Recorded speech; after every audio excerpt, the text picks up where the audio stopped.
icyo gihe niyo bizasobanuka byose. Icyiciro cya mbere ni umwana wavutse kugera kuri 17, ni icyiciro cy'injiji. Ararya ntamenye ko wavunitse, wamugurira inkweto nshakazita, wamugurira amakaye akayatwika, ntamenye ko wowe wayaguze wavunitse, ni icyiciro cy'injizi ntiwabimuziza. 18 kugera kuri 47 ni icyiciro cy'imihigo. Yego. Icyo cyiciro cy'imihigo iyo udakiriye aho biba bigusimbutsa kenshi. 18 kugera kuri 47 koresha uko ushoboye kose ngo ugeze ku kantu. Igisigaye nyuma ya 47 ni kwa kundi tuvuga ngo Imana ikora ibitangaza. Imana ikora ibitangaza. Imodoka itishakoshi nyitoragura. Imana ikora ibitangaza. Shingira umukwe ikize azanyibuke. Imana ikora ibitangaza. Nicyo kiba gisigaye. Buriya nicyo cyiciro nawe urimo rero. Ubwo rero ni wandi mucakare icya gatatu ni ukuva kuri 48 kujya kuri 60. Ni icyiciro cyo kwicuza. Ubu uri mu cyiciro. Ibyo ndi muco kwiheba giheruka. Icyiciro cya mbere cy'ubujiji ni ukuvuka kugera kuri 17. Icyiciro cya kabiri shimihigo ni 18 kugera kuri 47. Icyiciro cyagombye kuba yavuga ati yakoze iki cyangwa yabonye inzira avuga ati nibura inzira yabonetse ngiye gufatisha akaba amaze kuyibona.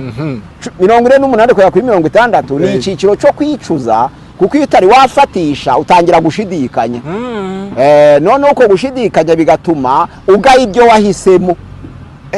Impamvu nakenye nuko nize ubucamanza sirimba umusirikare. Impamvu nakenye nuko nahinze abandi bagacuruza. Impamvu nakenye nuko nabaye mwarimu abandi ari abategetsi. Impamvu nakenye nuko abandi bashizemo ubugoronome nje nkaba umucamanza. Impamvu nakenye nuko ntize ikiganga ahubwo nkigiye pasiteri. Impamvu nakenye nuko nanze igipasiteri nkaja mu gisirikare. Naho gusa ni icyiciro cyo kwicuza.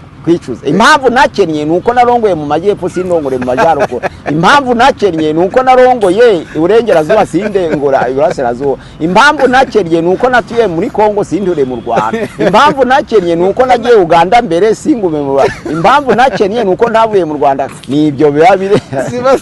Hari icyo cyiciro ni ku myaka ingahe? Kuri 48 kugera kuri 60 ni icyiciro cyo kwicuza. Yaba fakirite wize usanga atari idabayeyo. Yaba hutuye usanga hatakibayeho. Yaba uwarongoye usanga atakibayeho. Yaba uwabyaye usanga atari ko yarakwiriye gusa. Yaba mbese ni igishoro cyo kwicuza ibyo.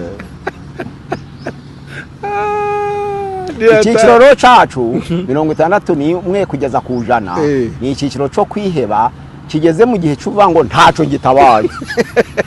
N'amafaranga nshatse sindayatoragura. Nshatse ko ntaca akimariye sindashobora kuyakoresha. Ubu nukuvuga ntaco gitabaye. No, ni atari. Ngwiki ubu y'umuntu agiye rero ntaco gitabaye. Hasigaye abenshi batagira ico bakitagitabaye yiyegurira mu mana ko niyo hasigaye hashoboka. Ariko siko hari abasaza tubona ahubwo biyeguriye agacupa ubona ibintu by'Imana wapi. Ni ukuvuga ngo iyo basenga n'ubundi bizera ko umuntu agera ku Mana aciye kuri ku musaseridoti.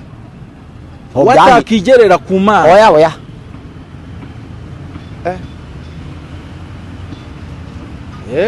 Ku musaseridoti.